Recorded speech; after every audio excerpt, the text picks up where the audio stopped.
Bismillahirrahmanirrahim. Assalamualaikum warahmatullahi wabarakatuh. Apa kabar kalian semuanya?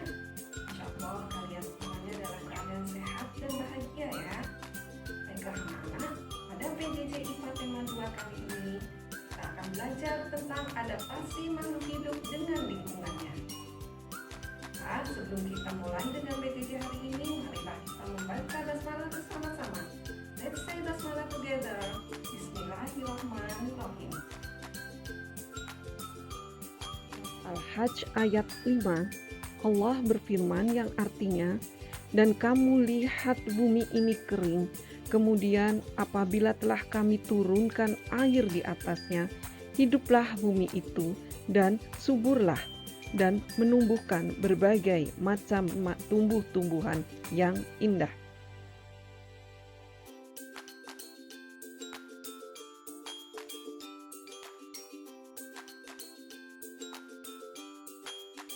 Tujuan pembelajaran kali ini adalah agar siswa mampu menyebutkan berbagai macam bentuk-bentuk adaptasi makhluk hidup. Adaptasi adalah ciri-ciri khusus yang dimiliki makhluk hidup untuk menyesuaikan diri dengan lingkungannya. Adapun tujuan adaptasi yaitu pertama, memperoleh air, udara, dan nutrisi. Yang kedua, mengatasi kondisi fisik lingkungan seperti temperatur, cahaya, dan panas. Yang ketiga, mempertahankan hidupnya dari musuh. Yang keempat, bereproduksi. Yang kelima, merespon perubahan yang terjadi di sekitarnya.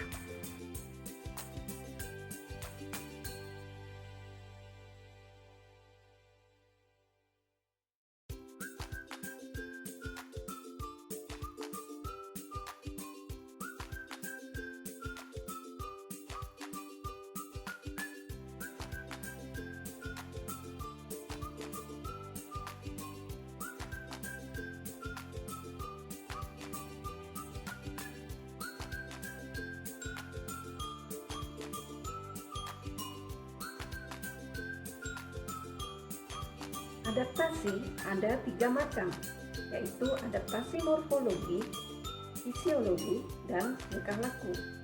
Adaptasi morfologi adalah penyesuaian bentuk tubuh makhluk hidup atau alat-alat tubuh makhluk hidup terhadap lingkungan tempat tinggalnya. Contoh adaptasi morfologi pada manusia adalah kulit manusia akan menghitam bila di tempat panas. Yang kedua, rambut-rambut halus di sekitar kulit manusia akan berdiri jika suhu udara rendah. Yang ketiga, rambut manusia akan beruban saat usianya sudah lanjut. Kemudian, contoh adaptasi morfologi pada hewan. Bebek mempunyai selaput pada kakinya karena dia mencari makanan di tempat yang berair. Burung pelikan mempunyai paruh yang berkantung agar dia bisa membawa makanan untuk anaknya. Kemudian harimau mempunyai taring agar mudah merobek mangsa.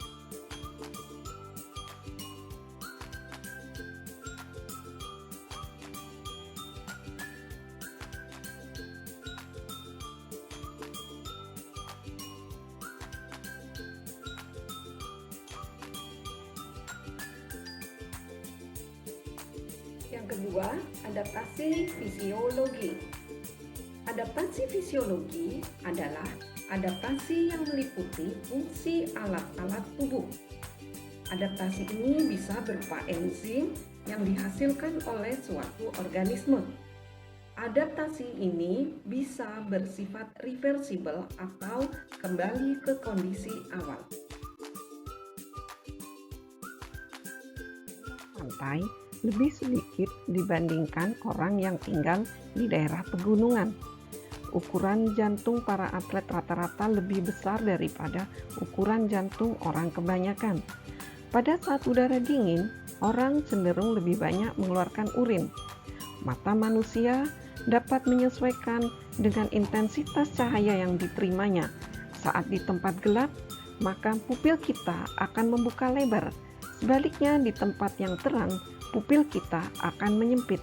Itu tadi adalah contoh-contoh adaptasi fisiologi pada manusia. Contoh adaptasi fisiologi pada tumbuhan. Yang pertama, bau khas pada bunga akan mengundang datangnya serangga untuk membantu penyerbukan. Contohnya adalah bunga bromelia merah dan beberapa jenis anggrek.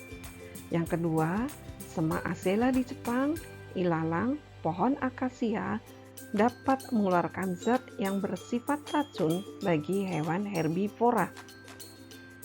Berikutnya adalah pohon mahoni akan mengeluarkan zat racun yang tujuannya adalah mengurangi persaingan dengan tumbuhan lain dalam memperoleh nutrisi dari dalam tanah.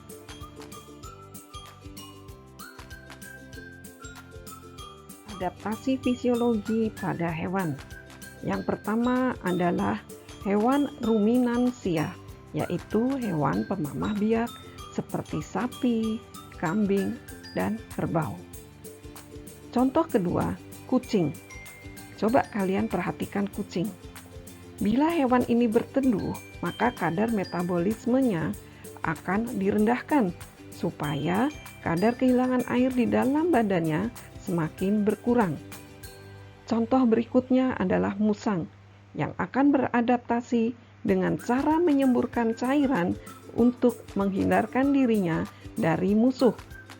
Contoh berikutnya adalah Teredo navalis. Teredo navalis semacam moluska atau binatang lunak yang biasa hidup pada kayu galangan kapal, kayu tiang-tiang pelabuhan. Moluska ini dapat merusak kayu karena makanannya berupa kayu. Di dalam sistem pencernaan Teredo terdapat enzim selulase yang membantu menguraikan selulose yang ada pada kayu menjadi makanannya. Yang berikutnya adalah adaptasi tingkah laku. Adaptasi tingkah laku adalah adaptasi yang berupa perubahan tingkah laku. Contohnya, paus sesekali akan keluar ke permukaan laut untuk membuang udara. Yang kedua, bunglon akan mengubah warna kulitnya menyerupai tempat yang dia hinggap, atau disebut juga dengan mimikri. Yang ketiga, pohon jati, mahoni akan mengugurkan daunnya pada musim kemarau. Tumbuhan berdasarkan habitatnya. Yang pertama adalah xerophyt. Xerophyt adalah tumbuhan yang hidup di daerah kering. Yang berikutnya adalah hygrofyt. Hydrophyt adalah tumbuhan yang hidup di dalam air seperti teratai. Yang ketiga adalah hygrofyt, pakai G ya. Hygrofyt adalah tumbuhan yang hidup di daerah lembab seperti paku-pakuan. Yang keempat, mesofyt, yaitu tumbuhan terrestris atau daratan yang hidup di lingkungan mesik yang tidak terlalu basah ataupun tidak terlalu kering. Yang terakhir adalah halofyt. Halofyt adalah tumbuhan pantai yang hidup dalam kondisi selalu tergenang. Contohnya pohon bakau. Nah, anak-anak, berikut ini adalah gambar beberapa jenis tumbuhan berdasarkan habitatnya. Yang pertama adalah xerophyt, yang kedua adalah hygrofyt, yang ketiga adalah halofyt atau tumbuhan bakau, yang berikutnya adalah mesofyt, tumbuhan yang sering kita lihat di sekitar kita, dan berikutnya adalah tumbuhan hydrophyt atau tumbuhan yang hidup di air seperti eceng gondok, teratai, hidrilla, dan hiambang.